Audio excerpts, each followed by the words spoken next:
کہ جس پہ یہ شک ہے پرائم منسٹر پہ کہ جناب انہوں نے اختیارات کے غلط استعمال سے جو بھی الزامات ہیں، ایک پیسہ ہے جو کہ فلیٹ خریدے گئے ہیں. میرا آپ کا سب کا یہ حق ہے کہ ہمیں یہ بتا دیں کہ یہ کیسے خریدے گئے ہیں. اس کے پیچھے پرائم منسٹر صاحب بھی استثناء لے رہے ہیں اور ان کے بچے بھی، ان کے وکیل بھی یہی کریں گے شاید، میرا خیال ہے کہ جناب. اور یہ کہا جا رہا ہے کہ جناب بیٹے تو یہاں رہتے ہی نہیں، ایک لندن میں رہتا ہے، ایک سعودی عربیہ میں رہتا ہے، تو وہ تو یہاں پہ ٹیکس بھی دینے کی لائبل. ان سے کیوں پوچھیں گے آپ؟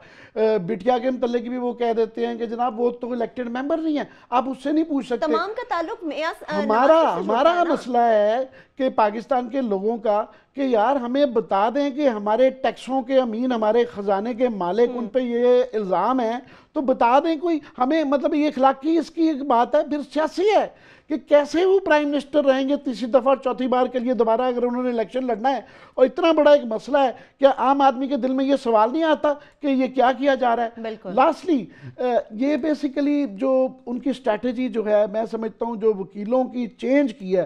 پہلے سلمان بٹ صاحب وہ کچھ کہتے رہے کہ یہ سیاسی بیان تھا، اب وہ کہتے ہیں اوور ویو تھا، اور پھر وہ میرٹ پہ نہیں کر رہے تھے، اب یہ میرٹ پہ کر رہے ہیں. تو میرا یہ ہے کہ ایک دفعہ گھر میں بیٹھ جائیں سارے خاندان کے لوگ، وکیلوں سے بھی سچی باتیں کر لیں. اور وہ جو بیچارے سپریم کورٹ کے باہر بول رہے ہوتے ہیں ان کو کچھ پتہ ہی نہیں ہوتا کہ اندر کیا ہو رہا ہے، ان کو بھی بٹھا لیں تاکہ ایک آواز تو آئے. 6 آوازیں آ رہی ہیں، ہمیں نہیں پتا کہ کس کی سنیں ان میں سے. یہ کنفیوژن. بالکل لاسٹلی کہ پرائم منسٹر کو یہ جو آئسولیٹ کر کے یہ استثناء میں کر رہے ہیں کہ جناب ان کو، اس کے پیچھے اسٹریٹجی یہ ہے کہ اگر فرض کریں جس طرح میں کہہ رہا ہوں نا شطرنج میں بادشاہ کو بچانا ہوتا ہے، تو وہ بادشاہ کو استثناء میں بچا رہے ہیں کہ باقی اگر پھنس بھی گئے تو وہ تو ظاہر ہے ان پہ کوئی اثر نہیں ہے. تو مگر میں ہمیشہ یہ کہتا ہوں کہ جناب باقی پھنس گئے تو یہ بادشاہ بھی نہیں بچے گا. یہ فیل اور ہاتھی اگر مارے گئے نا اور پیادہ بھی مارا گیا تو یہ بادشاہ نہیں بچے گا. صحیح ہے. کلاس صاحب آپ کس حد تک اتفاق کریں گے آج کی پروسیڈنگ میں جو ہوا، اور خاص طور پر آرٹیکل 66 کی 1.5 گھنٹہ عدالت میں بات ہوئی، دلائل ہوئے اس پہ، اس کی تشریح جس طرح سے مخدوم علی خان صاحب نے کی، اس کو آپ کس طرح سے دیکھ رہے ہیں؟ میرے دل میں سلمان بٹ صاحب کی اور اکرم شیخ صاحب کی عزت بڑھ گئی ہے. جو دلائل میں مخدوم علی خان صاحب کے سن رہا ہوں میں، کم از کم وہ لوگ اس بات پہ قائل ہو گئے تھے کہ میاں نواز شریف صاحب کے پاس کوئی چیز ایسی نہیں ہے کہ جو ہم ان کے لیے کلین چٹ لے سکیں، ہم عدالت میں آنریبل طریقے سے سر اپنا اٹھا کے کھڑے ہو سکیں، ہم ججز کی آنکھوں میں آنکھیں ڈال کر آرگومنٹ کر سکیں. اور سب سے بڑی بات جو عامر نے کی ہے، ہماری اخلاقی پوزیشن بھی بہتر ہو کہ ہم کہہ سکیں کہ جناب کہ یہ ہیں حضور وہ ذرائع، یہ ہیں حضور وہ مطلب کیا کہا تھا انہیں ثبوت جن کی بنیاد پہ یہ پراپرٹیز لی گئی ہیں. تو ان دونوں میں نے جب ان کو اعتزاز احسن کو سنا نا ایک کسی اس پہ نہ ٹی وی میں، تو وہ یہ کہہ رہے تھے کہ پچھلے وکیل اس لیے چھوڑ کے چلے گئے تھے، انہیں نئے وکیل رکھنے پڑ گئے ہیں کہ انہوں نے کہا جناب اس کیس میں ہمارے پاس تو کچھ نہیں ہے. میں سمجھا تھا کہ شاید اعتزاز احسن صاحب بھی ہماری طرح ایک پوائنٹ سکور کر رہے ہیں، جان بوجھ کے یہ اس میں فلر چھوڑ رہے ہیں تاکہ ایک تھوڑا سا قوم کو بتایا جائے کہ ان کے پاس تو کچھ بھی نہیں ہے، اپنی بات میں وزن پیدا کرنے کے لیے. لیکن اعتزاز احسن بالکل صحیح کہہ رہے تھے. جو کچھ مخدوم علی خان صاحب نے آج بحث کی ہے کہ اس میں وہ اس کیس کو ٹیکنیکل بنیادوں پہ جیتنے کی کوشش میں ہیں، جس کو ہم ٹامک ٹویاں کہہ سکتے ہیں اپنی سادہ زبان میں کہ ٹامک ٹویاں ہو رہی ہیں. وہ ٹیکنیکلی ان چیزوں کو جیتنا چاہتے ہیں جس سے اعتزاز کی بات وہ سچ ثابت ہو رہی ہے جو ان تک پہنچی تھی کہ انہوں نے اکرم شیخ صاحب نے یا ساتھ میں ان کے سلمان بٹ صاحب نے اس لیے کیس چھوڑ دیا تھا کہ ان کے پاس ثبوت نہیں ہے. ایک چیز. دوسری جو میں ڈر گیا ہوں ایز اے رپورٹر، میں کور کر رہا ہوں پارلیمنٹ کو 2002 کے بعد کتنے بنتے ہیں یہ سر 15 سال بنتے ہیں، 14-15 سال سے میرا جو تھوڑا میرا وہ ایکسپیرینس ہے، یہ مقافات عمل بھی ہے. اس وقت مجھے یاد ہے جب ان پہ توہین عدالت لگ گئے گیلانی صاحب پہ لگی تھی، اس وقت بھی اسپیکر جو قومی اسمبلی تھی فہمیدہ مرزا صاحبہ، انہوں نے بھی رولنگ دی تھی کہ گیلانی کا یا صدر کا ٹرائل نہیں ہو سکتا سپریم کورٹ میں کیونکہ ان کو 248 کے تحت ان کو استثناء ملا ہوا ہے. اس وقت انہوں نے وہ دھوڑ وہاں پہ اٹھائی، انہوں نے وہاں پہ شور اٹھایا کہ آپ چھپنا چاہتے ہیں، اس کا مطلب ہے آپ کا کانشس گلٹی ہے. اور سپریم کورٹ نے بھی فہمیدہ مرزا کی رولنگ کو، حالانکہ رولنگ کو سمجھا جاتا ہے اٹس اماؤنٹس ٹو لا، کہ اس کی خلاف ورزی نہیں کی جا سکتی، اس وقت سپریم کورٹ نے جو 7 رکنی بینچ تھا ناصر ملک صاحب کا، انہوں نے ان کی رولنگ کو فہمیدہ مرزا کو انٹرٹین نہیں کیا تھا. گیلانی کو انہوں نے سزا دی. اس کے بعد جو اس کے سپریم کورٹ کا بینچ بنا تھا اس میں چیف جسٹس افتخار چودھری صاحب تھے اور ثاقب نثار صاحب بھی موجود تھے اس بینچ میں. انہوں نے اس کی نہ جا کے کنفرمیشن کی تھی کہ سپریم کورٹ جو ہے وہ پارلیمنٹ کے تمام لاز کو بھی ریویو کر سکتی ہے, وہ رولنگز کو بھی ریجیکٹ کر سکتی ہے, وہ استثناء بھی ختم کر سکتی ہے. جہاں تک میری ہمبل ایک انڈرسٹینڈنگ ہے, یہ مسئلہ آلریڈی یوسف رضا گیلانی کی نااہلی کیس میں سیٹل ہو چکا ہے, صدر پاکستان کا سیٹل ہو چکا ہے کہ آپ سپریم کورٹ میں جا کے نہ صدر استثناء لے سکتا ہے نہ پرائم منسٹر آف پاکستان لے سکتا ہے. سو یہ ایشو, یہ میری ہمبل اوپینین ہے, میں بھی رانگ, یہ گیلانی اور زرداری صاحب کے کیس میں یہ ڈیسائیڈ ہو چکا ہے. وہ جتنے بھی دکھاتے رہے مخدوم صاحب کہ انڈیا میں ایسے ہوا تھا تو انڈیا میں ویسے ہوا تھا تو فلاں جگہ یہ پریسیڈنٹ ہے, ادھر نہ جائیں. جس گیلانی کے خلاف آپ کالے کوٹ پہن کے میمو گیٹ میں گئے تھے تو وہ پھر مکافات عمل ہیں, انہوں نے تو استثناء مانگنا تھا, آپ نے نہیں دینے دیا تھا, اب آپ بھی نہ مانگیں. بالکل ٹھیک ہے. عامر صاحب مجھے بریک پہ جانا ہوگا, بریک لیں گے. بریک سے جب واپس آئیں گے پینما کیس کی بات کریں گے, اس کے ساتھ ساتھ بی بی سی کی جانب سے جو رپورٹ آئی ہے اس کو بھی شامل گفتگو رکھیں گے کہ اس رپورٹ میں کیا بڑی باتیں اور کس کا کس سے کمپیریزن کیا جا سکتا ہے. ہمارے ساتھ رہیے.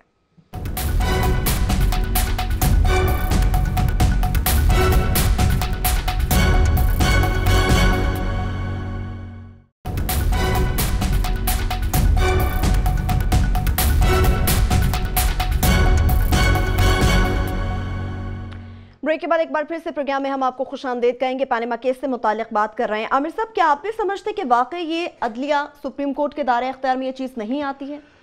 بات یہ ہے کہ یہ بڑی مزہ خیز بات ہے کہ یہاں پہ میں سمجھتا ہوں کہ 5 ججز کو صرف جواب نہیں دینا نون لیگ نے, پرائم منسٹر نے, انہوں نے 20 کروڑ عوام کو بھی دینا ہے.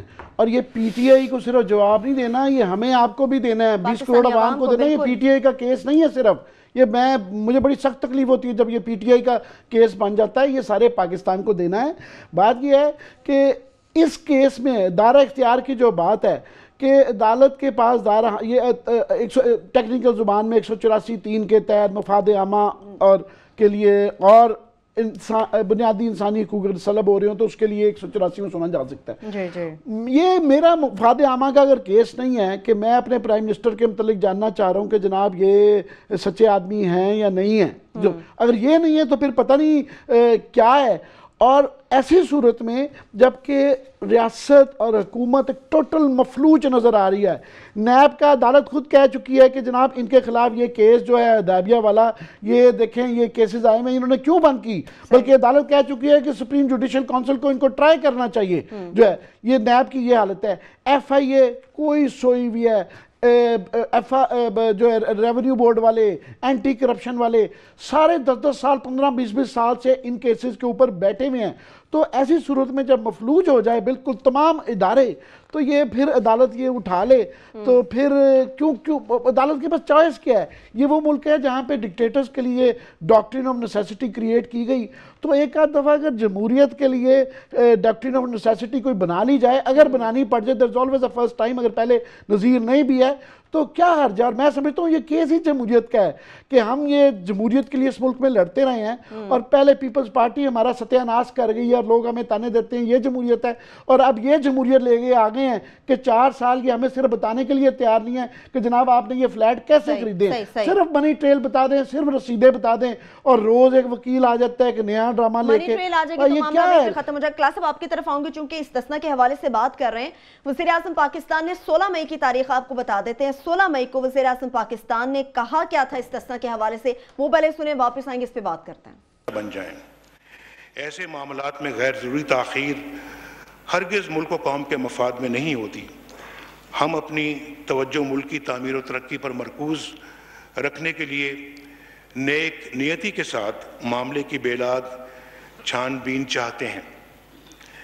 میرے وزراء مسلسل کہتے رہے اور میں بھی کھلے دل کے ساتھ کہہ رہا ہوں کہ ہم کسی مسئلے کو, کسی بات کو انا کا مسئلہ نہیں بنانا چاہتے. ہم صرف پاکستان کی انا کا پرچم بلند رکھنا چاہتے ہیں. اللہ کے فضل سے ہمارا دامن صاف ہے. ہمیں کسی آئینی یا قانونی استثناء کی ضرورت نہیں. ہم ماضی میں کئی بار نہایت کڑے, یک طرفہ اور انتقامی احتساب سے گزرے ہیں اور آج بھی کسی بھی احتسابی عمل کا سامنا کرنے کے لیے تیار ہیں.